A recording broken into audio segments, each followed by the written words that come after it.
Hi, my name's Nathan, and this is part two of my conversation with Vishal regarding mental health. We're going to be talking about how it was felt for me to support Vish and how it was being on the other side of someone suffering with mental health. So, like and share this video. I'm sure you're going to get lots of insights into what it feels like to support someone with mental health. Hello and welcome back to part two of the conversation with me, Vishal, and Nathan about mental health. Especially considering it's Mental Health Awareness Week and Month, it's an ideal time to do this conversation. I'm Vishal, award-winning author, international speaker, publisher, entrepreneur, and 6-time severe mental health conqueror. And this is my amazing best friend, Nathan. Nathan, do you want to give a very quick intro so that you can tell our viewers and listeners about you? Yeah, well, in terms of our relationship, I've been friends with Vish for the past, say, 20 years. And throughout that time, we went college together. I was really into basketball at the time. And then, just basically our relationship just grew from there. And we've been on countless kind of journeys and adventures together. Myself at the minute, I'm in full-time work and I'm raising a family as well in these modern times. So it can be a struggle even without the mental health aspect. Anyway. And 20 years on, here we are. Yeah. Still having great times. Yes, absolutely. This interview and conversation is about what is it like for someone who is supporting someone else with severe mental health challenges. Mm-hmm. So getting an outside perspective on what's going on and how to support that person. So what was it like for you, Nathan, seeing me go through now 6 severe episodes of mental health? How was it for you? Yeah, I mean, I'd just start by saying that for anyone watching, like, who knows and has been through this themselves, or they know someone who's been through it, each time is so different.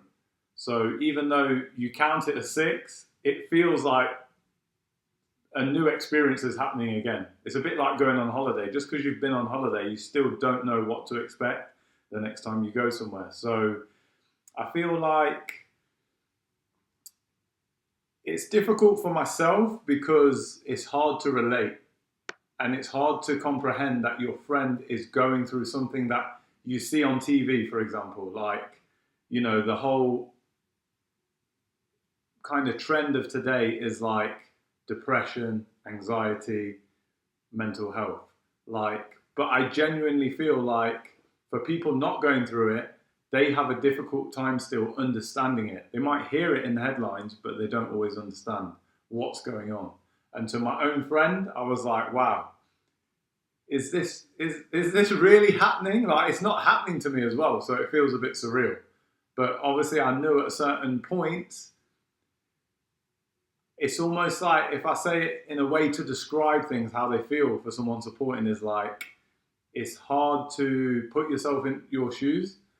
And you kind of realize when you see that you don't recognize the behavior in that person being yourself, you don't recognize them almost anymore because you're like, this is not, they're out of character, basically. And if you're wondering what kind of challenges he's talking about, if you watch part 1 of this interview, you'll get a very clear idea of what I was struggling and suffering with. That's a great point that you just mentioned, Nathan. And what were some of the signs and symptoms that you noticed about me that made you know, okay, here we go again? For me, I think if I meet you face to face, it was realizing that you maybe couldn't concentrate. You couldn't concentrate on either the conversation, or if we were doing something like going to the cinema or going out for food, you wasn't in the moment. You could just feel that there was a bit of a distance between what was happening and maybe what was going on in your mind. But because Vish is so open, I kind of got an inkling from you yourself that you was going through stuff, for you to say, I'm not feeling myself again. I'm not sure what's happening, but I know I'm not sleeping right. I know I'm not feeling right in myself. So I got it firsthand from you, but when I know you're going through an episode, I just don't really, things are out of character, like I say, and it's just like the concentration aspect. Like, I don't know if you're always there in the room. You're with me physically if we're going out and doing something, but yeah, mentally, I'm not sure if you're there, kind of thing. Okay, so you noticed I wasn't concentrating, I wasn't very present, I was elsewhere, even though I was physically with you, I was elsewhere. And you could just tell. Sleep and that as well. Yeah, you could tell that I wasn't sleeping well, you could tell that I wasn't myself. Mm-hmm. Okay, very interesting. And what things did you do to help me with my mental health? And what can someone else do to help someone else with mental health challenges? Yeah, I think obviously you've had a number of episodes. So I think from the first few times that you've been in a crisis, unfortunately, it was that route of you being sectioned. So it was almost like that the professionals took control because they chose to intervene and guide your family and myself through what's going to happen. Then I think this time round, because you went ahead and made yourself an inpatient voluntarily, then it made it easier for us to understand that, okay, Vish needs help. Last time, it was all about communicating with you. So you set up a group, which was fantastic again, that we could communicate with your auntie and your sister and a relative who's a doctor as well. And that just meant that we had that first port of call with you. If anything was changing during the day or the night, you could contact that group, and if we weren't all available, one or two of us would reply to you as soon as we could. So yeah, communicating with you was really vital, like to show that support, to show that we're there. Again, Vish is so proactive, it's hard to help him, like, because he wants to overcome it himself, but because he was willing to offer that support, I just wanted to let him know I was there whenever he needed me, yeah. Okay, very interesting. So what was the journey like? Because 7 years ago, I was sectioned, and sectioned means that you're involuntarily, without your choice, you're put into mental health hospitals. And when you voluntarily go in, you've decided to put yourself in that environment. So it's a big difference between the two.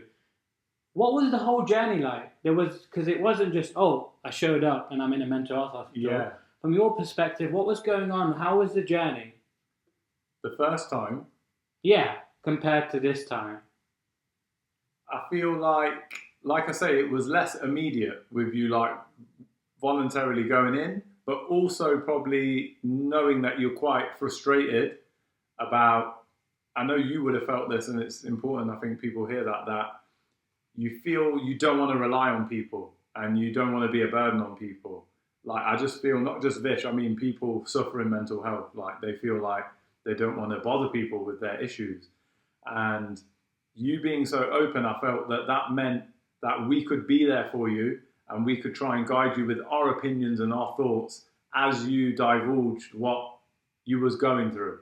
So for example, you're trying walking a lot to be in the present moment, and we might suggest, okay, do it, but only on a good day or when you're feeling right. If you're actually physically tired and shattered, don't do it. So we just offered you, I guess it was offering you alternative perspectives, because as well, Vish explained this in the first video,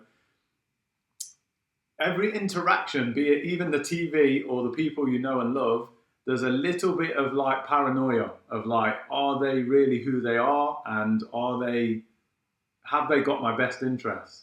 So we're always aware of that. I'm trying to be consistent with my points of view. Like, yeah, it's good you're getting help. It's good you're trying these therapies, and just encouraging you basically, because you always had that little bit of doubt of what the professional's doing and what your family are doing. Reassurance. I loved how impromptu this interview and conversation. This is brilliant. Yeah.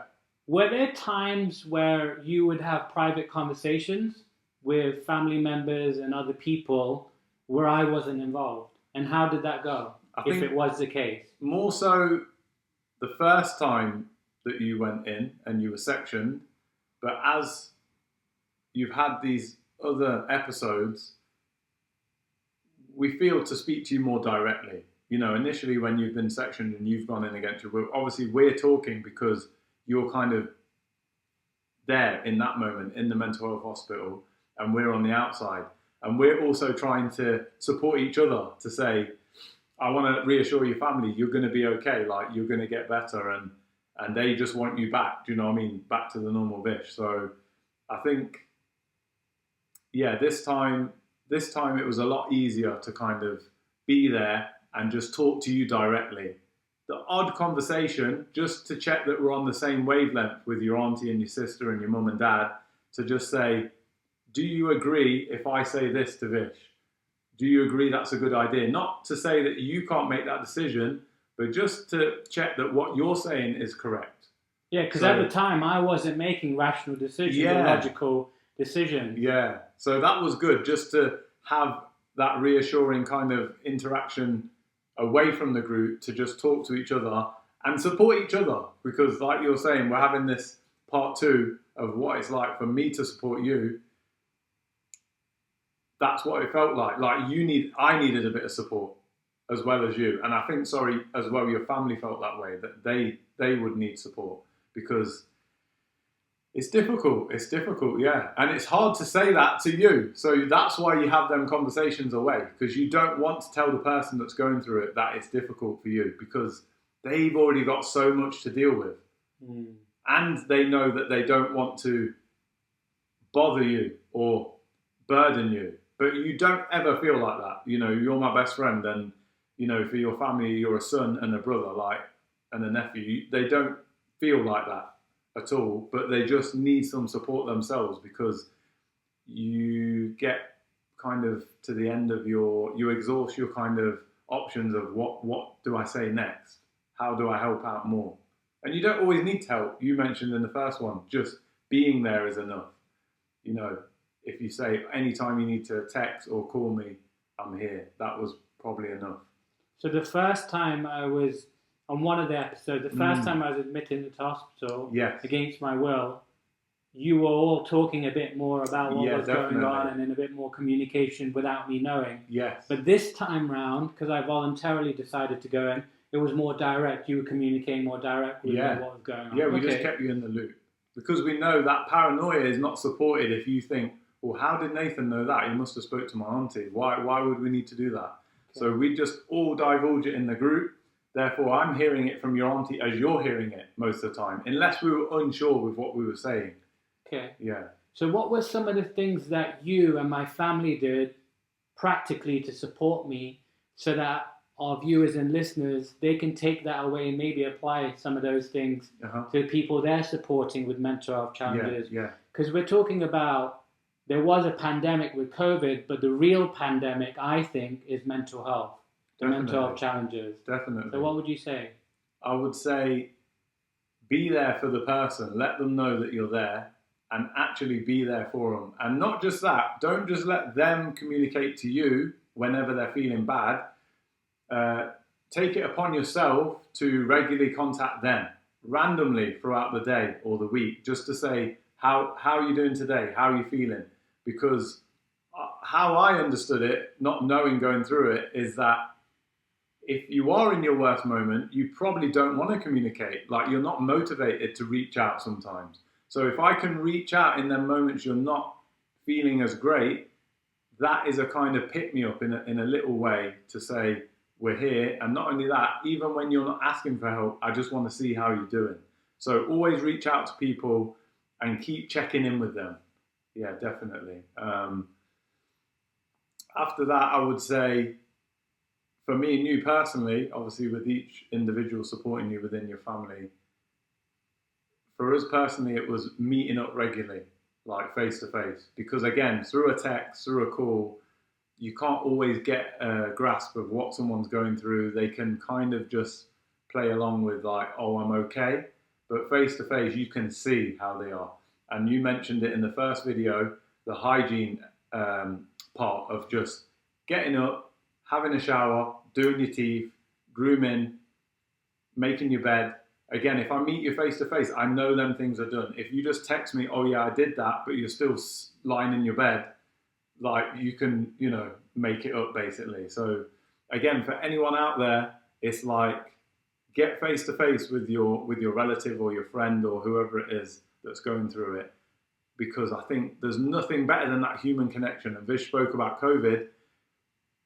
We all suffered from that. So in a crisis, you definitely need that human touch, as they say, of like being there face to face.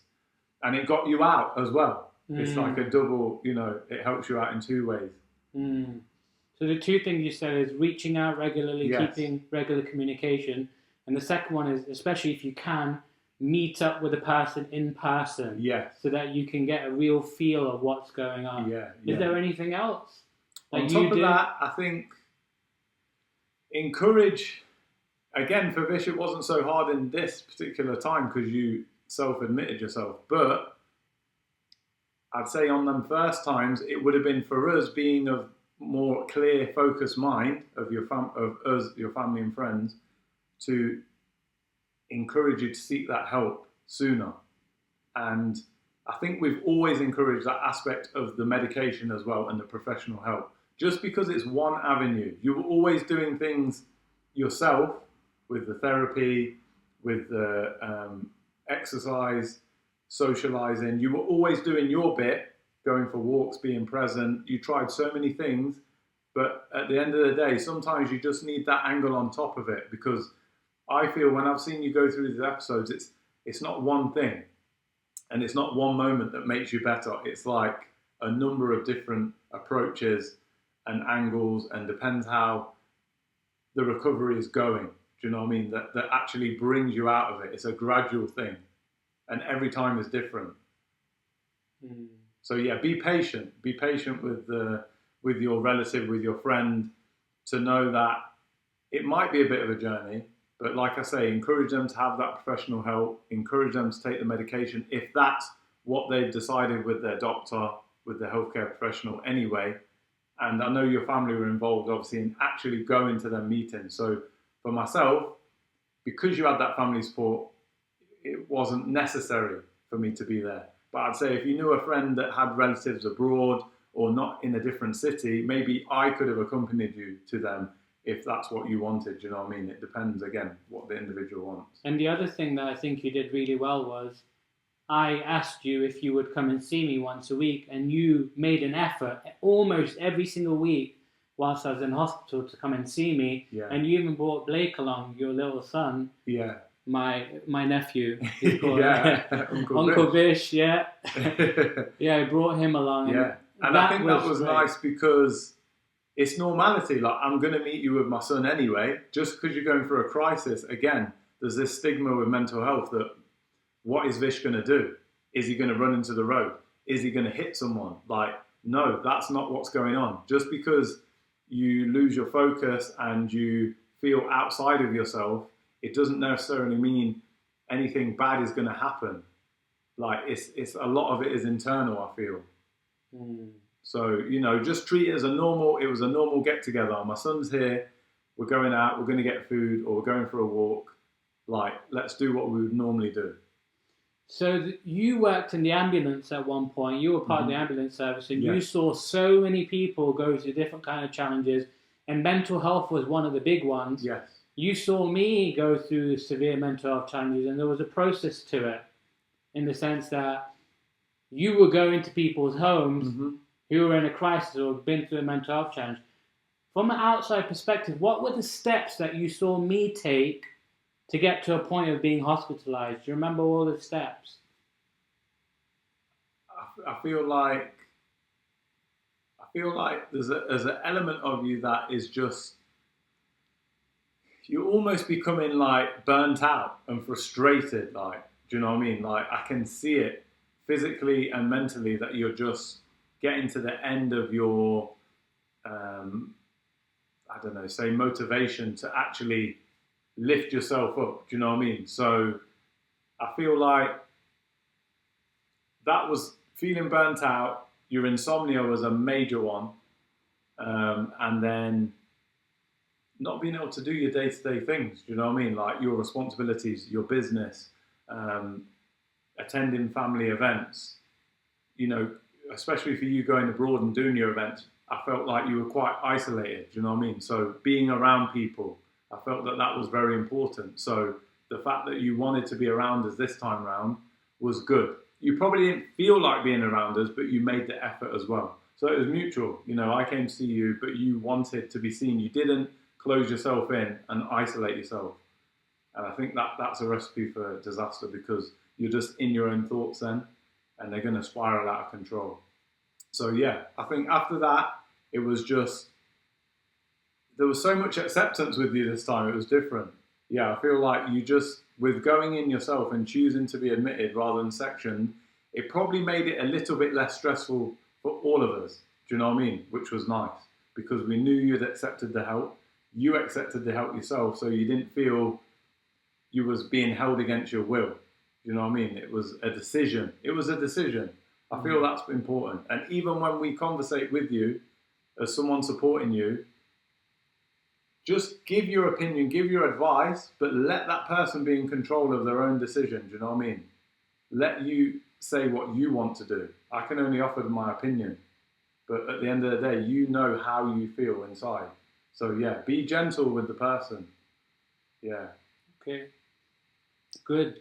I've got one last question for you. Yeah. Before I ask that question, I really think that it'd be worthwhile you doing an interview with a mental health expert, a psychiatrist, maybe a psychotherapist, or someone like that, some sort of therapist, to get a professional's point of view, because they've experienced and been through so many cases of people struggling with mental health challenges. And I think that would help a lot of people. And if you agree with that, leave a comment below so that we can start reaching out to more of these professionals. Nathan can start reaching out to them. Yeah, definitely. So my last question to you is, to make it really practical, for someone who's helping someone with severe mental health challenges or any kind of mental health challenges, what are a few tips or a few pieces of advice or some words of wisdom that you would give to them? Yeah.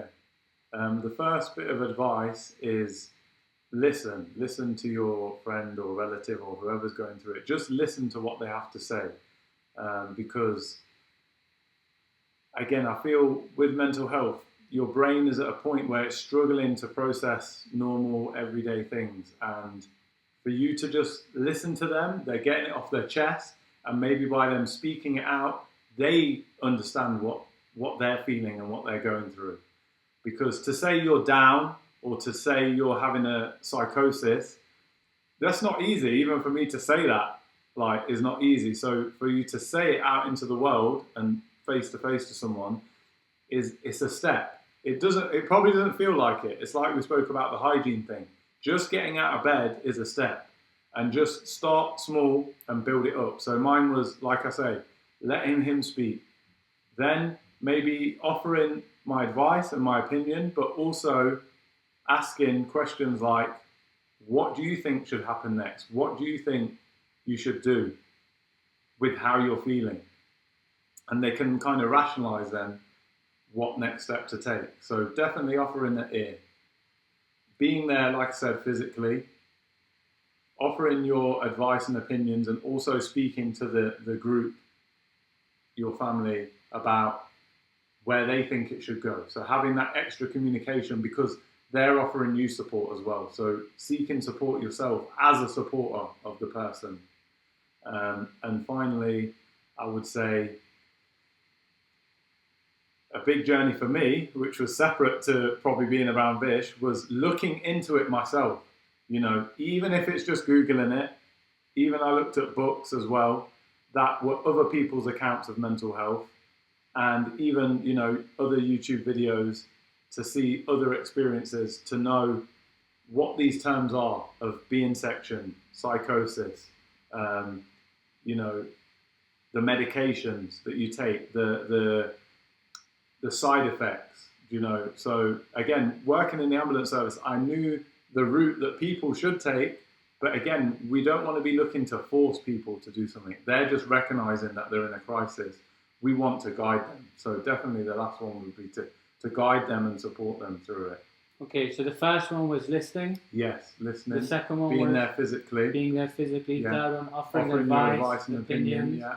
And the fourth one is seeing which direction you want to go. So through that conversation, seeing what direction. But for yourself, the last one was getting more information yourself, learning more about that condition that your friend or relative is going through. So learning, basically. Love that. Yeah. Love that. Thank you so much, Nathan. Yeah, nice one, Vish. Nice one. I hope this helped you. And remember, if you got something valuable, feel free to leave a comment below. And definitely share this with someone you know who's helping someone else with mental health challenges. Thank you for your time.